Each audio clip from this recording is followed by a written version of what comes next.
Vamos então continuar a leitura do livro Brasil, Coração do Mundo, Pátria do Evangelho, livro que foi psicografado por Francisco Cândido Xavier e o espírito de Humberto de Campos, que nos relata todas essas passagens. Vamos lá. Capítulo 9. A restauração de Portugal. No primeiro quartel do século XVII, a situação de Portugal era de profunda decadência. Sob o reinado de Filipe de Espanha, príncipe apático e doente, que entregara a direção de todos os negócios ao Duque de Lerma. Os esplendores das conquistas portuguesas haviam desaparecido. Aquele povo minúsculo e heróico, cuja coragem acendera nova luz em todos os departamentos de trabalho do Ocidente, encontrava-se agora reduzido a quase penúria.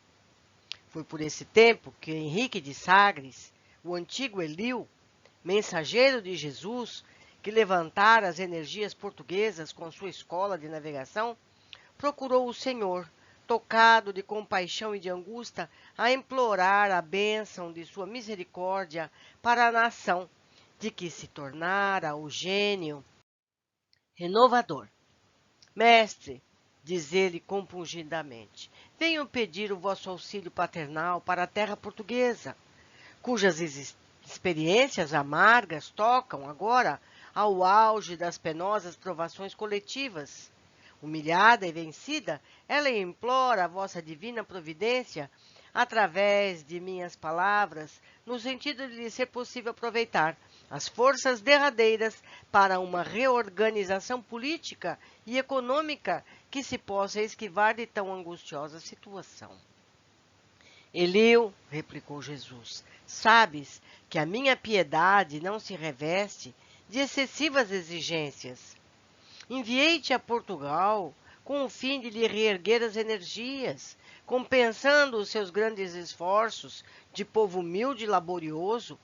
Infelizmente, apesar de suas grandes qualidades de coração, os portugueses não souberam corresponder à nossa expectativa, provocando eles próprios a situação em que se encontram pela fraqueza com que se entregaram à sinistra embriaguez da fortuna e da posse, depois de teres ajudado Vasco da Gama a franquear o caminho marítimo das Índias, as forças lusas, após receberem os favores da cidade de Calicut, ali regressaram, algum tempo mais tarde, para bombardeá-la, inundando-a num mar de crueldade e sangue. No Brasil, onde lançamos fundamentos da pátria do Evangelho, introduziram o tráfico de homens livres, forçando as falanges de Ismael a despender todos os esforços possíveis para que as ordens divinas não se subvertessem pelas iniquidades humanas. Em Lisboa, permitiram a entrada de terrível instituto de Inquisição, que comete no mundo todos os crimes em meu nome, que deveria ser para todas as criaturas um sinônimo de brandura e de amor? É verdade, Senhor, exclama Eliu, amargurado. Quando o primeiro português aprisionou nas Canárias alguns pobres africanos para vendê-los como escravos aos brancos da Europa, ordenei fossem imediatamente repatriados, enchendo-se meu coração de amargura, após tantos entusiasmos, nos períodos dos descobrimentos, quando eu vos confiava no restelo as lágrimas do meu reconhecimento, da minha esperança. Mas a grande pátria que me confiaste, Senhor, muito tem aprendido no caminho das experiências dolorosas. Nas suas cidades importantes, escasseiam os espíritos de eleição aptos à tarefa do governo. As nações ambiciosas se assenhoreiam de todas as suas possibilidades econômicas. Suas riquezas são pilhadas pela pirataria do século. Seu povo se acha esmagado pelos impostos, seus filhos abatidos e humilhados.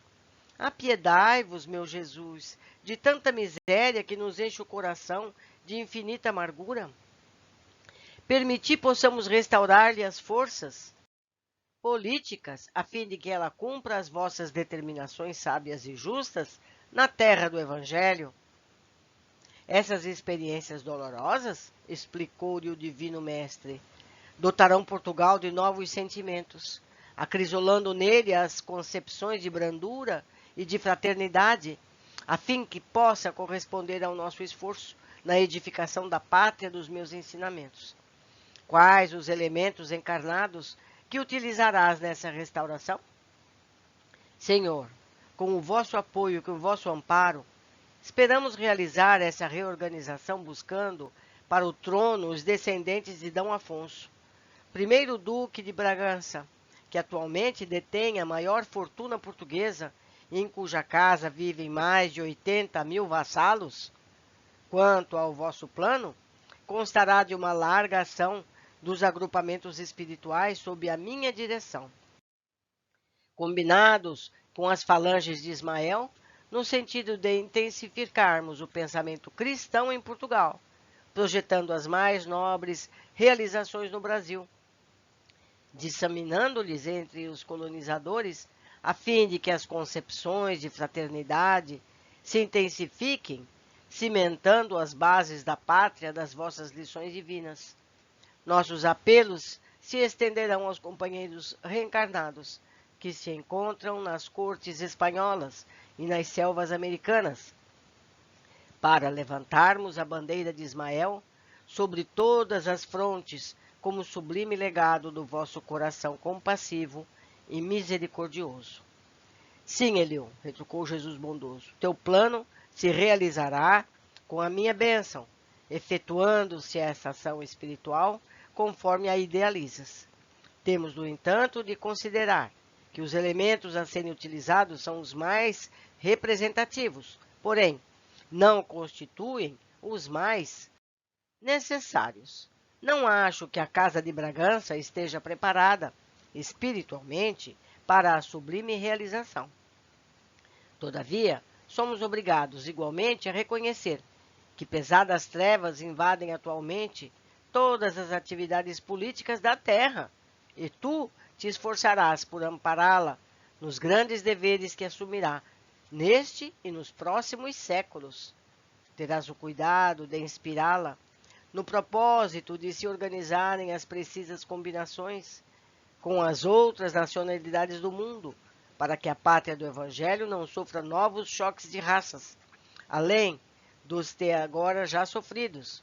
Bem sabes que, enquanto os homens não se integrarem no conhecimento pleno da minha doutrina, de amor e de fraternidade, os tratados comerciais serão os necessários jogos de interesses a equilibrarem as ambições, o proveito dos setores da verdadeira evolução espiritual. Auxiliarei os teus empreendimentos com a minha misericórdia, pedindo a nosso Pai que se digne de guardar-nos sob o palio da sua bondade infinita. Henrique de Sagres organizou as suas falanges e em 1640 Portugal era restaurado, subindo ao trono D. João IV, chamado aos seus regalos e prazeres de Vila Viçosa para os cuidados do reino. Ao cabo de um período de lutas ferrenhas, a restauração se consolida na Batalha de Montijo, e a grande nação do Ocidente prossegue em seu labor abençoado por Jesus na formação da pátria do Cruzeiro. Sob orientação do mundo invisível, Portugal estabelece tratados comerciais entre eles, alguns como os de Meltem, me perdoem a pronúncia se estiver errada, que mais tarde se verificou ser ruinoso para a indústria portuguesa, mas colocava o Brasil a salvo de lutas com o poderio da Inglaterra.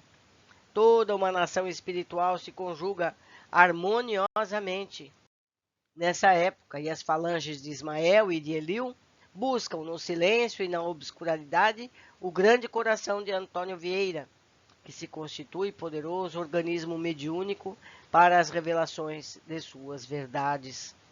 Vieira toma posição ascendente na corte de D. João IV, e daí a algum tempo, contra a vontade do soberano, que desejava conservar a sua palavra de sabedoria e de amor junto a seu coração, o grande missionário embarca para o Brasil. Sua voz, saturada de suave magnetismo, ilumina todas as consciências, esclarecendo todos os corações. Em momento de sagrada eloquência, exclama ele: o Evangelho de Jesus ofereceu o demônio todos os seus reinos pela posse de uma alma. Mas, no Maranhão, não é necessário ao demônio tanta bolsa para comprá-las todas. Basta acenar o diabo com um tijupar de pindoba e 2 tapuias para que seja adorado com ambos os joelhos. E não foram poucos os senhores que, tocados dessas claridades divinas, cuja origem profunda estava nas lições de Ismael e de seus abnegados mensageiros, correram às suas propriedades, envergonhados do crime de manter escravos os seus irmãos, e devolveram para sempre aos pobres cativos a liberdade. Meus amigos, e assim vamos andando sob a proteção do alto, que sabe muito bem o que precisamos viver, sejam dificuldades ou facilidades. Capítulo 10. As bandeiras. Nos desdobramentos da ação espiritual que deveria restaurar a pátria portuguesa, Ismael congregou os espíritos que chegavam aos espaços depois do primeiro contato com a vida de Piratininga. Piratininga é a região de São Paulo, a fim de elaborar novos projetos de trabalho naquele setor da pátria do Evangelho. Almas decididas e heróicas, postas ali para a construção da grande obra, apesar dos seus característicos de bondade e de energia, necessitavam regressar à luta terrestre em seu próprio benefício. O mensageiro divino as reuniu em grandes círculos de onde se ouviram a palavra amiga e esclarecedora. Meus irmãos, disse ele, regressareis dentro de breves dias ao núcleo de trabalho estabelecidos no Planalto Piratinguiano. Prosseguireis atuando no mesmo campo de labor e liberdade com que caracterizastes as primeiras iniciativas aí desenvolvidas. Agora, levareis mais longe a vossa coragem e o vosso heroísmo. Penetrareis o coração da terra do cruzeiro, rasgando as sombras de suas florestas imensuráveis.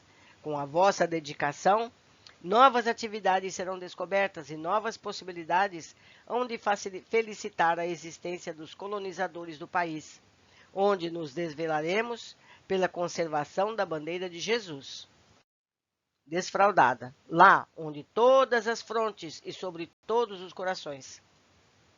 Até hoje, têm-se multiplicado as tristes caçadas humanas, em que os índios misérrimos são colhidos de surpresa na sua simplicidade para os penosos trabalhos do cativeiro. Desvendareis agora as frontes da riqueza dos vastos latifúndios do Brasil, interessando a colonização, fazendo desabrochar com mais intensidade os núcleos valorosos desse movimento de intensificação dos órgãos de progresso da pátria e do seu povo. Muitos de vós conhecereis a penúria e o sofrimento. Sacrificareis a fortuna e os afetos mais santos da família para construirdes a base do porvir com as lágrimas abençoadas dos vossos martírios e de vossas renúncias exemplares. Vossa tarefa será rasgar as selvas remotas, patenteando o ouro depositado no seio da terra generosa. Houve o interregno na sua locução.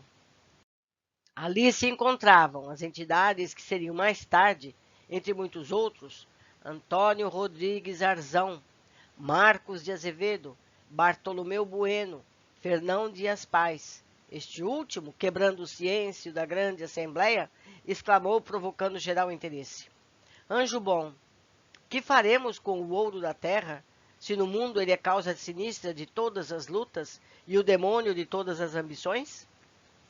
Aqui, na vida espiritual, compreendemos semelhantes realidades. Mas o orbe das sombras, a nossa consciência mergulha nas mais aflitivas perturbações. E bem sabeis que a água mais pura, misturando-se com a terra, se reduz quase sempre a um punhado de lama. Ismael não se demorou para esclarecer. A terra é a escola abençoada, onde aplicamos todos os elevados conhecimentos adquiridos no infinito. E nesse vasto campo experimental que devemos aprender a ciência do bem e aliá-la à sua divina prática. Nos nevoeiros da carne, todas as trevas serão desfeitas pelos nossos próprios esforços individuais. Dentro delas, o nosso espírito andará esquecido de seu passado obscuro, para que todas as nossas iniciativas se valorizem. Precisamos entender essas brandas disposições das leis divinas, para que o determinismo do amor e da fraternidade constitui a lei da existência de todas as coisas e de todos os seres. Quanto ao ouro escondido no seio da terra exuberante, sua existência não significa senão um estímulo à ilusão dos homens, ainda muito distantes da concepção da verdadeira fraternidade, a fim de que as criaturas possam buscar os tesouros espirituais pelo trabalho fecundante da evolução do mundo, procurando a grandeza ilusória do ouro, edificareis das cidades novas, fomentareis a pecuária e a agricultura, desbravando caminhos inóspitos em favor de outras almas. Um mundo novo se erguerá sobre os vossos ombros, dilacerados nas disciplinas austeras, ao sol causticante das caminhadas penosas. Mas o futuro se voltará para os nossos esforços com as suas bênçãos de agradecimento. Dirigindo-se mais particularmente a Fernão Dias, Ismael sentenciou: serás o chefe da expedição mais difícil de todas, porém a tua coragem há de surgir um caminho novo para todos os espíritos. Muitas vezes serás compelido a exercer a mais rigorosa justiça, despendendo todas as tuas reservas de energia. Mas é preciso não esqueças a misericórdia divina, sem exorbitar nas funções que te forem confiadas, entregando a Jesus os teus trabalhos de cada dia. O grande bandeirante recebeu submisso a determinação do divino emissário. Daí a alguns anos, nos 2 últimos quartéis do século XVII, as bandeiras paulistas se espalhavam por todas as regiões da Terra Virgem, através das selvas bravias, marcham como se o fizessem ao longo de largos e desconhecidos oceanos. As noites estreladas lhes servem de orientação e de bússola.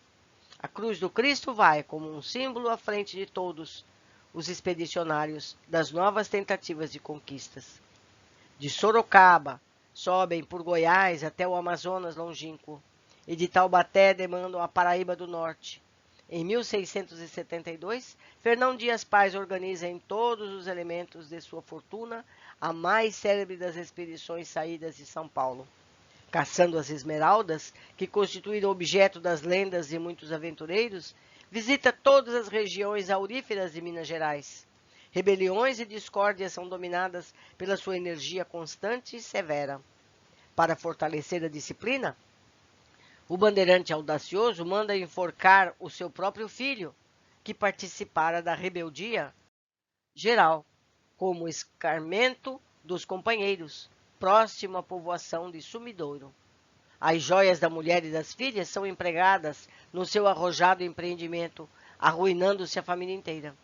É como Jesus avisou, que eles iam gastar a fortuna deles, pessoal, para esse projeto. Fernão Dias, porém, segue em roteiro luminoso. Por onde passa com suas caravanas, florescem povoações asseadas e alegres. Seus pontos de contato com a terra paulista são os arraiais prósperos e fartos, que vai edificando nos caminhos desertos. As esmeraldas do seu sonho nunca foram encontradas, e as pedras verdes que entregou ao genro no instante da agonia, como única expressão de sua fortuna, representavam, de certo, o símbolo suave das esperanças do seu labor e das suas lágrimas na terra do Evangelho.